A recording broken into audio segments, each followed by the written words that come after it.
Bon, eh bien, bonsoir et bienvenue sur l'espace dédié au site mécaniqueuniverselle.net, le site qui essaie de démontrer que l'humanité évolue vers son ultime perfection. La paix universelle, la fraternité absolue, la fin de l'homme loup pour l'homme, l'écologie 100% et l'accession facile à l'extase, à l'éveil, au nirvana, donc à la sagesse. Alors, pour démontrer cette théorie, je m'appuie parfois sur des ouvrages. Et là, je commente depuis quelques vidéos maintenant, c'est la 54e d'ailleurs, sur le Ainsi parlait Zarathustra, à l'écoute de littératureaudio.com, un site où des bénévoles lisent pour les gens les malentendants, etc., les gens qui ont des difficultés à lire, pour les malvoyants, pardon. Et donc, je vous le conseille, ce site littérature audio. Donc, je lance le Ainsi parler Zarathustra, je continue l'écoute et je commente éventuellement, voilà. Et ça me permet de digresser sur cette théorie que je défends. Allons-y. Entretien avec les rois 1. Une heure ne s'était pas encore écoulée depuis que Zarathustra s'était mis en route, dans ses montagnes et dans ses forêts, lorsqu'il vit tout à coup un singulier cortège. Au milieu du chemin qu'il voulait prendre s'avançaient deux rois, ornés de couronnes et de ceintures de pourpre, diaprés comme des flamands. Ils poussaient devant eux un âne chargé. « Que veulent ces rois dans mon royaume ?» dit à son cœur Zarathustra, étonné. Et il se cacha en hâte derrière un buisson. Donc d'autres rois différents de lui. Lui, c'est un roi, un des rois, Zarathustra, qui amène une parole nouvelle, qui amène une vision particulière, la vision du surhomme futur que l'homme doit dépasser, que l'homme doit atteindre en se dépassant lui-même. Et lorsque les rois Alors, qui sont ces arrivèrent rois ? tout près de lui, il dit à mi-voix, comme quelqu'un qui se parle à lui-même, « Chose singulière, singulière. Comment accorder cela? Je vois deux rois et seulement un âne. » Alors les deux rois s'arrêtèrent, se mirent à sourire et regardèrent du côté d'où venait la voix, puis ils se dévisagèrent réciproquement. « On pense bien aussi ces choses-là parmi nous, dit le roi de droite, mais on ne les exprime pas. » Le roi de gauche, cependant, haussa les épaules et répondit « Cela doit être un gardeur de chèvres, ou bien un ermite, qui a trop longtemps vécu parmi les rochers et les arbres. » Alors, c'est étonnant que la façon dont il écrit, c'est déjà très poétique, mais en dehors de cette façon poétique, il y a là, par exemple, c'est presque cinématographique, et le cinéma n'est pas encore inventé à cette époque-là, en 1880 et quelques. Donc, et pourtant, il y a quelque chose comme ça, les deux rois qui commencent à se dévisager. On suit bien la, les images que nous propose Nietzsche.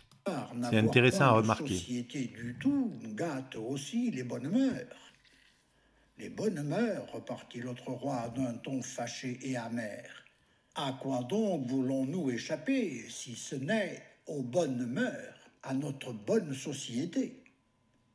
Plutôt vraiment vivre parmi les ermites et les gardeurs de chèvres qu'avec notre populace dorée, fausse et fardée. Bien. Alors, est-ce que c'est les rois de l'époque, avant donc la République, l'aristocratie? Et donc ces aristocrates-là, ces deux rois, ils seraient pas, ils contesteraient leur propre groupe, l'aristocratie, qu'ils trouveraient trop fardée, trop voilà,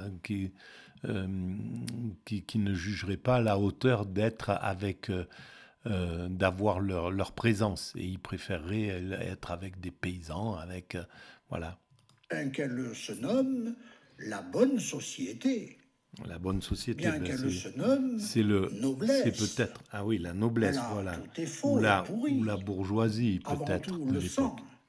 grâce à de vieilles et de mauvaises maladies et à de plus mauvais guérisseurs. Ah, mais c'est bien le sang, donc c'est bien l'aristocratie dont il critique là les. Celui que je préfère est aujourd'hui le meilleur. C'est le paysan bien portant.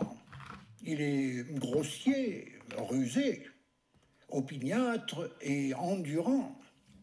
C'est aujourd'hui l'espèce la plus noble. Le paysan est le meilleur aujourd'hui. Et l'espèce paysanne devrait être maître. Mais à son époque, à son époque, sans doute, ça correspondait peut-être à ce qui se passait. Maintenant, les paysans, pour la plus grande part, c'est des industriels. Ça n'a plus rien à voir avec la paysannerie de l'époque de Nietzsche, à mon sens. Le règne de la populace. Je ne me laisse plus éblouir. Mais populace veut dire pêle-mêle. Pêle-mêle populacier. Là, tout se mêle à tout. Le saint et le filou, le hobereau et le juif, et toutes les bêtes de l'arche de Noé. Les bonnes mœurs. Chez nous, tout est faux et pourri. Personne ne sait plus vénérer. C'est à cela, précisément, que nous voulons échapper. Et ça, c'est intéressant, parce que il conteste, en fait, le melting pot, la vérité de la vie. La vie, c'est le mélange des êtres humains. C'est la différence qui fait que l'humanité évolue. On ne pourrait pas évoluer si on était tous sur le même modèle, si nous étions tous sur le même type. Donc c'est ce mélange qui est là, et il conteste l'intérêt de ce mélange. Donc il y a quelque chose d'un peu réactionnaire au fond. Il vénère une sorte de passé qui est là. Il n'accepte pas le monde tel qu'il est. Et comme aujourd'hui, il y en a peut-être qui préféreraient vivre à la fin du 19e siècle, à l'époque dont parle Nietzsche, en imaginant qu'avant c'était mieux que maintenant. Voilà, c'est le principe réactionnaire quand même. Ce sont des chiens friands et importuns. Ils dorent les feuilles des palmiers. Le dégoût qui m'étouffe, parce que nous autres rois, nous sommes devenus faux nous-mêmes, drapés et déguisés par le faste vieilli de nos ancêtres. Médaille d'apparence. L'aristocratie, à cette époque-là, était peut-être vraiment dans une... mais on ne peut pas parler de généralité. C'est comme, l'aristocratie, elle existe aujourd'hui, et il y en a qui sont vraiment engagés pour la société, pour le bien commun, pour la culture, etc. Et puis, il y a, comme partout, il y en a d'autres qui sont dans un autre cas de figure. Donc les généralités, c'est un peu compliqué à entendre maintenant. Pour les plus bêtes et les plus rusés, et pour tous ceux qui font aujourd'hui de l'usure avec la puissance. Nous ne sommes pas les premiers, et il faut que nous signifions les premiers. Nous avons fini par être fatigués et rassasiés de cette tricherie. C'est de la populace que nous nous sommes détournés, de tous ces braillards et de toutes ces mouches écrivassières, pour échapper à la puanteur des boutiquiers, aux impuissants efforts de l'ambition et à la laine fétide. Fille de vivre au milieu de la populace, fille de signifier le premier au milieu de la populace. Ah, dégoût, dégoût, dégoût. Qu'importe encore de nous autres rois. Ta vieille maladie te reprend, dit à cet endroit le roi de gauche. Le dégoût te reprend, mon pauvre frère. Mais tu le sais bien, il y a quelqu'un qui nous écoute. Aussitôt, Zarathustra, qui avait été tout œil et tout oreille à ces discours, se leva de sa cachette, se dirigea du côté des rois et commença. Celui qui vous écoute, celui qui aime à vous écouter, vous qui êtes les rois, celui-là s'appelle Zarathustra. Je suis Zarathustra, qui a dit un jour « Qu'importe encore des rois ?» Pardonnez-moi si je me suis réjoui lorsque vous vous êtes dit l'un à l'autre « Qu'importe encore de nous autres rois ?»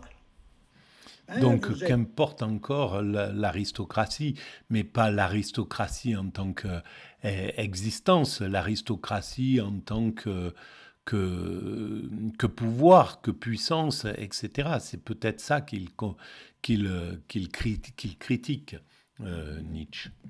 Vous êtes ici dans mon royaume et sous ma domination. Et donc, le royaume qui domine en fait l'aristocratie et tout le reste, c'est le royaume de l'intellectuel, c'est le royaume du créateur, c'est le royaume du créateur simple mais percutant qui veut faire évoluer les valeurs. Donc, au-dessus de tout ça, c'est le philosophe qu'il semble vouloir mettre en avant. Vous bien chercher dans mon royaume. Peut-être, cependant, n'avez-vous trouvé en chemin ce que je cherche? Je cherche l'homme supérieur. Lorsque les rois entendirent cela, ils se frappèrent la poitrine et dirent d'un commun accord « Nous sommes reconnus ». Alors l'homme supérieur, est-ce que c'est en même temps le surhumain, le surhomme, ou est-ce que c'est autre chose pour Nietzsche? Ça serait important à savoir. Et en tout cas, les aristocrates semblent s'être reconnus derrière cela. Avec le glaive de cette parole, tu tranches la plus profonde obscurité de nos cœurs. Tu as découvert notre détresse, car voici, nous sommes en route pour trouver l'homme supérieur. L'homme qui nous est supérieur, bien que nous soyons des rois. C'est à lui que nous amenons cet âne, car l'homme le plus haut doit être aussi sur la terre le maître le plus haut. Donc c'est une référence biblique en fait.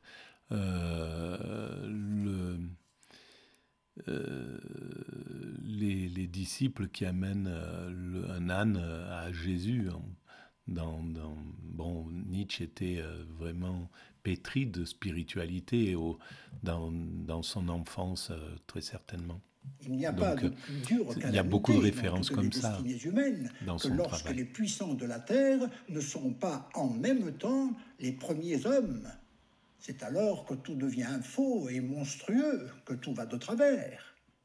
Et quand ils sont les derniers même, et plutôt des animaux que des hommes, alors la populace monte et monte en valeur. Et enfin, la vertu populacière finit par dire « Voici, c'est moi seul qui suis la vertu ». Et là, c'est la démocratie, alors la vertu populacière, c'est le peuple, et ça serait la démocratie. Et là, peut-être Nietzsche, à mon sens, c'est là où moi, je n'ai pas du tout la même vision.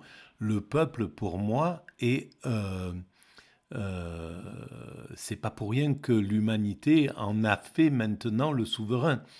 Après tout un tas de modèles qui ont évolué, ce qui correspond, l'aristocratie, ça correspond à ce que nous vivions quand nous étions des primates naturels, c'est-à-dire la transmission du dominant par le sang, d'une certaine façon. Et la démocratie, c'est une œuvre d'art, ça sort les lois de la nature tout en préservant son énergie, parce que c'est les meilleurs du peuple, mais où il y a l'aristocratie, il y a la bourgeoisie, il y a le peuple, il y a les paysans, il y a les ouvriers, il y a tout ça. Les meilleurs sont éduqués ensemble pour extraire, faire monter les meilleurs du peuple, afin qu'ils fassent les lois, afin qu'ils fassent le bonheur du peuple et non plus le bonheur de l'aristocratie. Et donc, ils doivent obéir au peuple. Et ça, c'est une invention époustouflante en réalité. On n'a pas encore mesuré vraiment la beauté. C'est pour ça que sur la mécanique universelle, je dis la démocratie est une véritable œuvre d'art. Et il y a plusieurs chapitres où je parle de la démocratie. J'essaye d'éclairer justement ce côté complètement créatif de la société, de l'humanité. C'est une véritable création. Et là, Nietzsche, peut-être, n'a pas perçu ce pan-là. S'il parle effectivement de la démocratie, mais ce n'est pas sûr. Peut-être qu'il parle du peuple, de l'aristocratie, en fait, qui est la populace, qui est devenue une sorte de populace. Qu'est-ce que je viens d'entendre répondit Zarathustra. Quelle sagesse chez des rois! Je suis ravi. Et vraiment, déjà, j'ai envie de faire un couplet là-dessus. Mon couplet ne sera peut-être pas pour les oreilles de tout le monde. Il y a longtemps que j'ai désappris d'avoir de l'égard pour les longues oreilles. Allons, en avant. À ce moment, il arriva que l'âne, lui aussi, prit la parole. Alors, qu'est-ce que c'est que ces longues oreilles? Il prononça distinctement et avec mauvaise intention I-A. Autrefois, je crois que c'était en l'an 1, la Sibylle dit, ivre sans avoir bu de vin, « Malheur, maintenant cela va mal. Déclin, déclin. Jamais le monde n'est tombé si bas. Rome s'est abaissée à la fille, à la maison publique. » Donc on peut voir qu'à toute époque, il y a un sentiment de déclin. C'est exactement ce qu'on pense maintenant. Il y a toujours du déclin dans une époque. Sauf que il y a du progrès d'un côté et puis il y a quelque chose qui décline. Mais en fait, c'est les réactionnaires, c'est le système réactionnaire qui veut pas aller dans l'évolution, qui en a peur, qui freine. Et c'est ce frein qui permet à l'évolution de ne pas faire des bonds trop importants qui bouleverseraient le peuple. Voilà, là par exemple, si le wokisme prenait le pouvoir, si il était tout puissant, ça irait trop vite. Et donc il y a un système réactionnaire qui le freine pour que l'évolution se fasse doucement. Et c'est tout à fait, ça s'explique quoi au niveau de la création. De Rome, mais ça, c'était pas à la portée à l'époque, au 19e siècle. Dieu lui-même, ce type de pensée. Dieu lui-même s'est fait juif. Bon, bref, on va arrêter là. Non, je vais continuer. Les rois se délectèrent de ce couplet de Zarathustra. Cependant, le roi de droite se prit à dire « Ô Zarathustra, comme nous avons bien fait de nous mettre en route pour te voir. Donc c'est lui qui. Ennemis nous ont montré ton image. C'est lui qui vient me voir et c'est à lui qu'est destiné l'âne. Et donc Nietzsche, à travers Zarathustra, se voit dans la position christique en fait, à mon sens. Mais il est dans cette position-là, quoi qu'il arrive, même si c'est à un autre niveau. Mais c'est clair qu'il est le martyr d'une société, le martyr d'un système. Dans leur miroir, il y avait la grimace d'un démon au rire sarcastique, en sorte que nous avons eu peur de toi. Mais qu'importe, toujours à nouveau tu pénétrais dans nos oreilles et dans nos cœurs avec tes maximes. Alors nous avons fini par dire qu'importe le visage qu'il a, il faut que nous l'entendions. Donc il le connaissait. Vous devez aimer la paix comme un moyen de guerre nouvelle, et la courte paix plus que la longue. Vous devez aimer la paix comme un moyen de guerre nouvelle.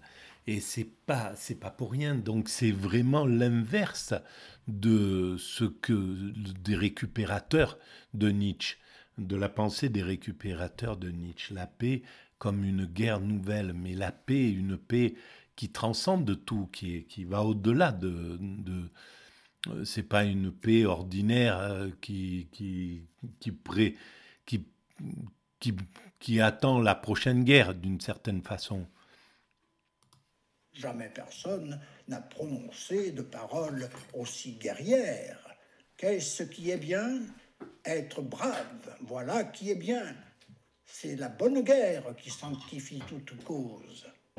Ô Zarathustra, à ces paroles, le sang de nos pères s'est retourné dans nos corps. Cela a été comme la parole du printemps a de vieux tonneaux de vin. Et c'est clair que l'aristocratie, c'était des guerriers, c'était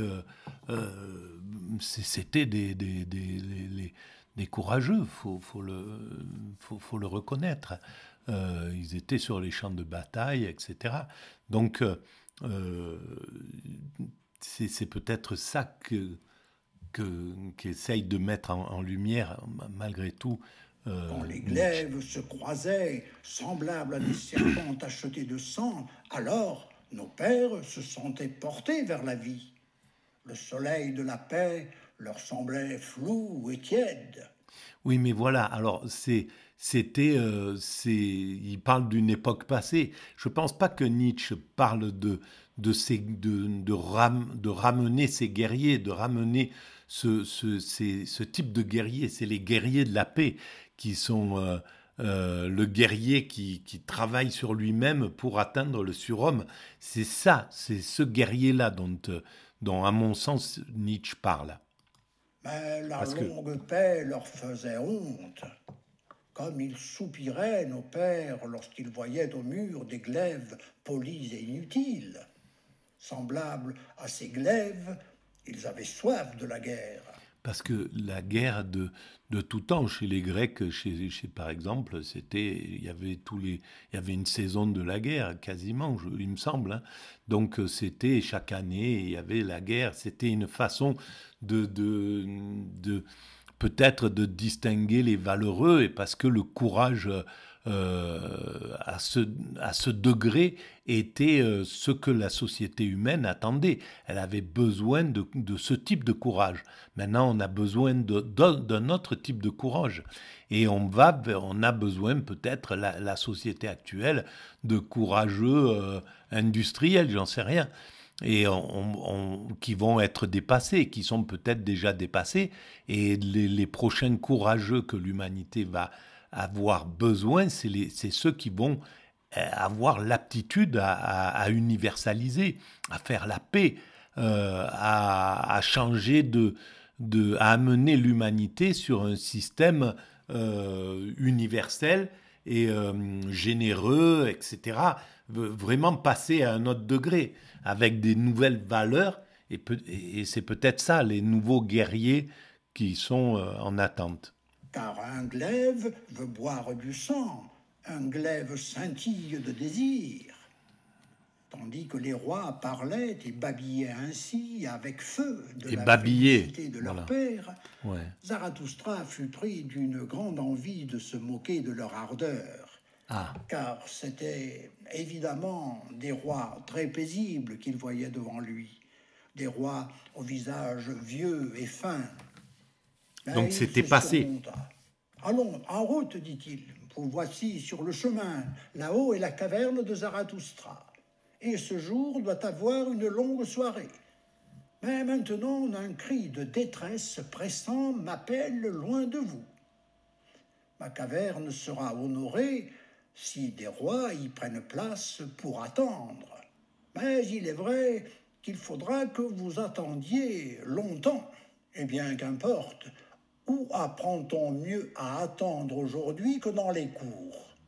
Et de toutes les vertus des rois, la seule qui leur soit restée ne s'appelle-t-elle pas aujourd'hui savoir attendre? Ainsi parlait Zarathustra. Voilà, ben on va arrêter là par contre. Voilà, bon ben je vous remercie. Et puis voilà, c'est une vision atypique de l'évolution, de l'évolution de l'humanité, mais également du Zarathustra. Voilà, à vous. Merci.